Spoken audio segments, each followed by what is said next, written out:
ہے نا وہ مسئلہ نہ پیدا ہو. تو سب سے پہلے ہمیں یہاں دانش بن علی بھائی ہیں جنہوں نے جوائن کیا. السلام علیکم ورحمۃ اللہ. وعلیکم السلام ورحمۃ اللہ وبرکاتہ. جی دانش بھائی کہاں سے میں ہیں تو آپ؟ جی میں انڈیا سے ہوں، اور میں انڈیا سے جھارکھنڈ کا ایک صوبہ ہے، میں وہاں سے ہوں. صحیح.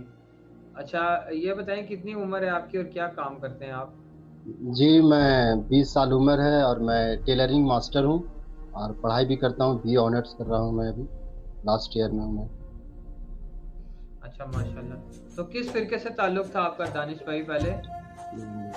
جیسے کہ ہم نے کہا نا کہ مجھے ایک صحابی رسول ہے نا جن کا نام سلمان فارسی رضی اللہ تعالیٰ عنہ. جی میں پہلے تو بریلوی تھا. بریلوی کی مدرسے میں نے 2 پارہ حفظ کیا. حفظ کرنے کے بعد پھر میں پڑھائی چھوڑ دیا، پھر گھر آ گیا، پھر انگلش کی پڑھائی اسٹارٹ کر دی. پھر دھیرے دھیرے ایسے ہی کرتے کرتے مجھے لگا کہ نہیں دیوبندی صحیح ہے، تو میں پھر دیوبندی کی طرف چلا گیا. کچھ دن جماعت میں گیا، ادھر ادھر کیا، تو پھر میں نے دیکھا کہ بریلویوں کا جو بابا تھا وہ کھلا ہوا تھا کہ سب اسے دیکھ رہے تھے، اور جو دیوبندیوں کے بابے تھے وہ کتاب میں تھے.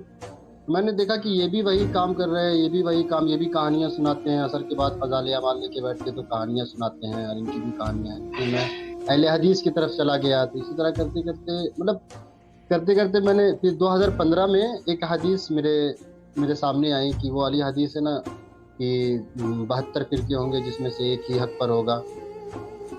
تو میں سوچا کہ کیا میں حق پر ہوں کہ نہیں، تو پھر پورا پڑھنے لگا اور زیادہ پڑھنے لگا. اور پھر میں واپس بھی بریلوی ہو گیا. بریلوی کی طرف تھا، تعجیہ وجیہ نکلتا تھا ہمارے گھر کی طرف، تو تعجیہ کا طواف کرتا تھا، اور سارے وہی سب ہلکے پھلکے تھوڑا شیعوں والے کام جو ہمارے طرف تھے وہی تھے. اور یہ کرتے کرتے میں نے سوچا کہ کہاں میں صحیح ہوں کہ نہیں ہوں. اچھا دانش بھائی، انجینئر محمد علی مرزا صاحب آپ کو لائیو دیکھ رہے ہیں، انہوں نے آپ کے لیے کمنٹ کیا، کہہ رہے دانش بھائی دیوبندی فرقہ میں بہت منافقت ہے. جی جی بہت زیادہ ہے، بہت زیادہ. کیا بولوں کہ وہ سامنے سے کچھ دکھاتے ہیں، اندر سے کچھ رہتے ہیں کہ میں کہہ نہیں سکا. کہ جب 2015 میں نے علی بھائی کی جب بات سنی تو مجھے لگا کہ یہ آدمی گمراہ ہے، یہ کیسی کیسی باتیں کرتا ہے، یہ کیا اللہ کے ولیوں کے بارے میں کہہ رہا ہے. تو پھر میں نے سوچا کہ علی بھائی کو پورا میں اچھے طریقے سے جانتا ہوں. تو جب میں نے یوٹیوب کو پورا کھنگالا دیکھا تو دیکھا کہ ہر فرقے کے مولوی لوگ علی بھائی کو غلط کہہ رہے ہیں.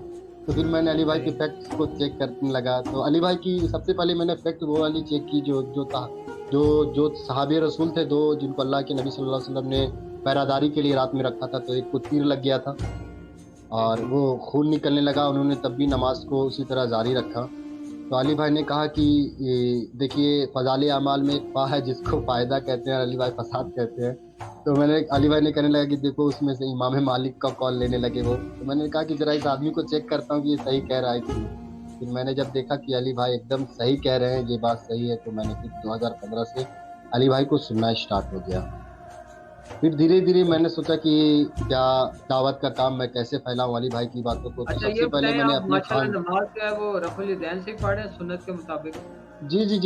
میں رفع دین سے ہی نماز پڑھتا ہوں. اور شروع میں میرے جو ماما میرے بڑے بھائی تھے وہ بغیر رفع دین سے نماز پڑھتے تھے، وہ سب دعوت اسلامیہ سے جڑے ہوئے تھے. تو میں علی بھائی کی دعوت کو ان کے سامنے پیش کرتا تھا تو وہ لوگ سب مجھے پاگل سمجھتے تھے، کہتے تھے کہ یہ کیا لڑکا کیا کیا بک رہا ہے، جاہل ہو گیا، ایسے ہو گیا. میں ساری حدیثیں پیش کرتا تھا، اکیلے میں بیٹھ کے روتا تھا میں ہمیشہ کہ اللہ یہ کیا ہوا کہ میں لوگوں کو حق باتیں بتاتا ہوں اور یہ تم مانتے کیوں نہیں ہیں، یہ دیکھتے کہ نہیں. میں بھی تو پہلے ان میں سے تھا، جب مجھے حق بات پتہ چلی تو میں نے کیسے قبول کر لیا، یہ کیوں نہیں کرتے ہیں. میں بڑا اکیلے میں روتا تھا. تو پھر میرے محلے میں ایک اور انجینئر صاحب کا اسٹوڈنٹ تھا، وہ تھوڑا رعب والے ہیں، ان کے بیٹے نے یہ دعوت کو قبول کیا. تو ان سے میری ملاقات ہوئی تو پتہ چلا کہ ان کو مسجد میں ہی ان کے ابو آنے سے منع کرتے ہیں کہ تم مسجد میں نہیں جانا، کیونکہ تم مسجد میں جاتے ہو رفع دین کر کے نماز پڑھتے ہو، میرے عزت کو تم خراب کر رہے ہو. تو ہم دونوں بیل کے آنسو آ گئے، دونوں رونے لگے. تو یار اب کیا کر سکتے ہیں، یہی ظلم ہے. پہلے جو میرا گھر تھا وہ تمام طرح کے باباؤں کے فوٹو سے بھرا ہوا تھا. آپ کو خواجہ غریب نواز کی فوٹو ملتی اور پیر صاحب کی ملتی. تو میں ایک دن رات میں اٹھا، تمام فوٹو کو نکالا، ایک باندھا ان کو پلاسٹک میں اور چھجے پہ رکھ دیا. تو میرے ابو پوچھنے لگے کہ یہ تمام جو فوٹو کہاں ہے. تو میں نے کہا کہ ان کی جگہ جہاں ان کی جگہ تھی میں نے رکھ دی.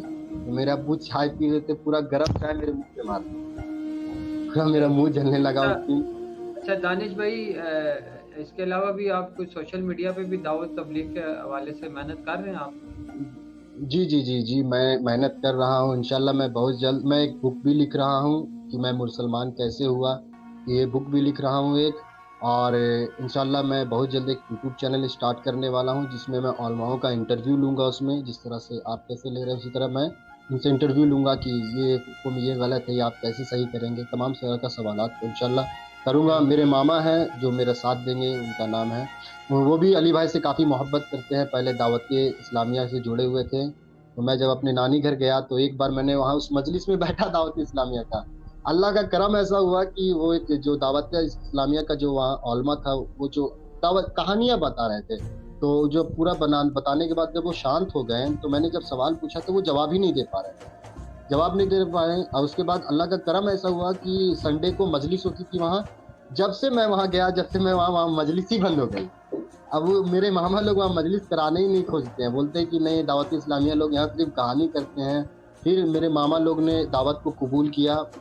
मामा लोग ने फिर रफ़ादैन से नमाज स्टार्ट की, मेरे भाई ने स्टार्ट की। मेरा छोटा भाई है वो भी अभी रिसर्च कर रहा है, वो भी कहता है मैं जब तक अच्छी तरह से रिसर्च नहीं करूँगा तो मैं रफ़ादैन नहीं करूँगा, कहाँ से सही। कर। अली भाई से मतलब बेइंतहा मोहब्बत है हमें, इंशाअल्लाह अल्लाह अली भाई को जज़ाए खैर दे, उनकी उम्र को दराज करे। मतलब हमारी काफ़ी फीलिंग उनसे जुड़ी हुई है।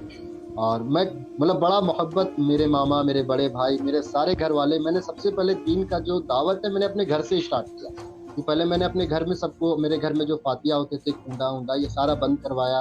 करबला मेरी अम्मी लोग जाती थी, वो मैंने सारा चीज़ बंद करवाया, सबको हदीसें पढ़ाई। और रोज़ पूरे रमज़ान लॉकडाउन में मैंने सबको कलाम पाक का तर्जमा सुनाया डेली, 2-3 माशाल्लाह। पेज करके मैंने सारा करवाया। अब्बू को कायल किया कि देखिए ये सही ये गलत है। मेरी मेरी अम्मी ने अच्छा, इंजीनियर मतलब मोहम्मद अली मिर्ज़ा साहब का मैसेज आया आपके लिए, कह रहे हैं कि दानिश भाई उलमा कहानियाँ ना सुनाएँ तो क्या करें? और इससे तो मैं खुद ही परेशान हूँ, क्या करूँ? बस यही है कि उनके सामने दावत हक़ पेश करेगा। अल्लाह का करम भी कहते हैं कि अली भाई ने इतना एक्टिव कर दिया है हम लोगों को कि आज मैं जुम्मा में पहले सफ़ में अगर नमाज़ पढ़ रहा हूँ, अगर देवबंदी मौलाना है हमारे साहब, अगर वो देखेंगे कि मैं पहले सफ़ में हूँ, तो वो कोई हदीस बोलने के बाद ये कहते हैं, ये फलाना हदीस बुखारी में लिखा हुआ था कि ये लड़का उठ के नमाज़ के बाद हमको भुकाने नहीं आ जाए कि ये आपने कहाँ से बताई? वो परेशान मेरे मोहल्ले के। फिर मैंने जब अली भाई की बातें सुना मैं पागल हो गया। मैंने बोला ना कि सबसे मुनाज़रा करने लगा कि हक़ बात जैसे कैसे होती है कि हक़ बात जो होती है कि आदमी को जब पता चलता है तो वो पागल सा हो जाता है कि यार ये हक़ बात है, वो तो कहानियाँ सुना रहे हैं। तो एक बरेलवी मौलाना है, मैंने उनसे मुनाज़रा करने के लिए गया। तो उसका एक स्टूडेंट था, वो मुफ्ती थे, वो बड़े मदीनतुर रसूल नाम है उस मदरसे का, बड़े मुफ्ती है बड़े। तो मेरा एक दोस्त ने कहा कि यार तू मेरे मुफ्ती से मुनाज़रा कर। मैंने कहा चलो। तो पहले कारी साहब आए मेरे पास, वो मुनाज़रा करने लगे। तो वो मतलब सक नहीं पाए, लास्ट में वो हारने लगे, तो मुफ्ती साहब को बैठा लिया। तो मुफ्ती साहब हमसे सवाल पूछते गए, जवाब देते गए। तो मुफ्ती साहब हमसे पूछने लगे कि तुम अपनी दलीलें पेश करो, तुम अपनी किताबें लाओ। बोले हज़रत जो आपकी जो किताबें वही मेरी किताबें हैं, आप बुखारी मुस्लिम लाइए, मैं उससे हदीसें पेश करूँगा। तो 1 घंटा 2 घंटा बहस किया, एकदम बहस, मेरी बातें नहीं मानने लगे। तो लास्ट में हमको कहने लगे कि सबसे पहले अब तुम अपना उस्ताद का नाम बताओ, तभी मैं आगे तुमसे बात करूँगा।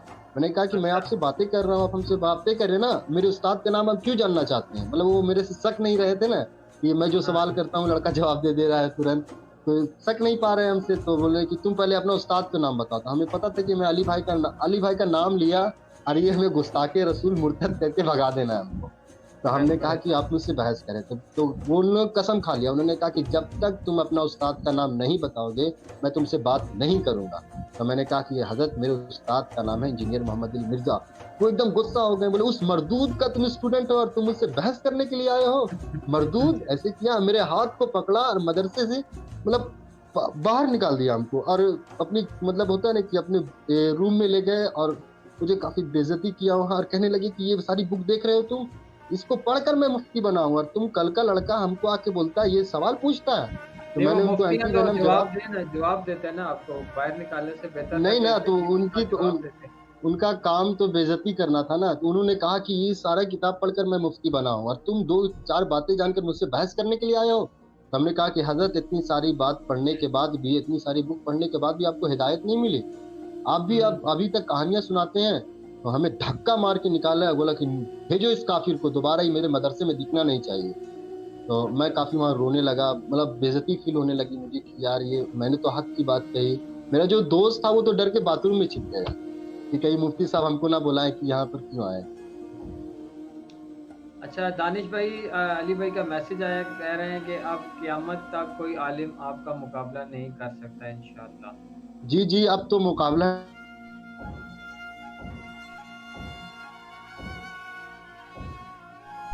बोला, तू जहर पी मैं भी जहर पीता हूँ, जो बच गया वो हक पर है। तो मैं अली भाई की वो बात सुना हुआ था, मैंने कहा सबसे पहले तुम तमाम फिरके आपस में मुबाहला कर लो, जो बच गया ना वो आके हमसे फाइनल खेल लेना। अब बिल्कुल। मैंने अच्छा दानिश जो भाई, बच गया अली मेरे भाई से साहब फाइनल को करना। सुन रहे हैं लाइव माशाल्लाह, तो आप उनको कोई पैगाम देना चाहेंगे, कोई बात कहना चाहेंगे? जी जी, मैं अली भाई से यही बात करना चाहता हूँ कि अली भाई, एक चीज़ से आपको बचना है, इंशाल्लाह आपको काफ़ी इल्म आपको है। मैं ये कहूँगा कि कहीं ये जो हमारा जो काम है, ये जो आगे चल रहा है, कहीं ऐसा ना हो ये भी एक फ़िरके का शक्ल ले ले और वापस में हम फ़िरका परस्ती में लग जाएँ। और इस चीज़ से बचिएगा कि इसके कहीं ऊपर आप तो अली भी। भाई कई दफ़ा बोल चुके हैं, कई दफ़ा कह चुके हैं जी। इसके ऊपर जी, बहुत जी। दफ़ा अली और भाई ने मैं बात दूसरी बात ये पूछना चाहता हूँ अली भाई से कि अली भाई, हमारा जो हालात है आज पूरी दुनिया में, ये मेरा सवाल है कि आज जो हम तमाम जगह मार खा रहे हैं, लोग हमें मतलब गिरा हुआ नज़र से देखते हैं, लोग हमें मतलब अलग नज़र से देखते हैं, हमारा खून को खून नहीं समझते हैं, हमें मार देते हैं, तब भी हमारा कुछ मतलब कोई सुनने वाला तक नहीं है, मतलब कि मुसलमान है तो बस तू है वैसा ही है। तो जी। लोग, हमारे हालात का ज़िम्मेदार कौन है? और मैं ये कहना चाहता हूँ कि कुरान में तो अल्लाह ने कहा कि अगर तुम मोमिन हो तो तुम ही गालिब रहोगे। मैं अली भाई से पूछना चाहता हूँ कि अली भाई, हम मोमिन नहीं, अगर हम मोमिन हैं तो फिर गालिब क्यों नहीं है? हमारा हालात ऐसा क्यों है? चलें, अल्लाह इस मैंने आपका हालात को सवाल कैसे नोट कर बेहतर लिया। करे? बहुत शुक्रिया दानिश भाई, आपने हमें जॉइन किया। जज़ाकल्लाह, आप भी जी, हमें दुआओं में याद रखिएगा। यूट्यूब चैनल पे चले जाएँ, अली भाई इंशाअल्लाह आएँगे तो आपके सवाल का जवाब भी देंगे, आपकी बातों का भी जवाब देंगे।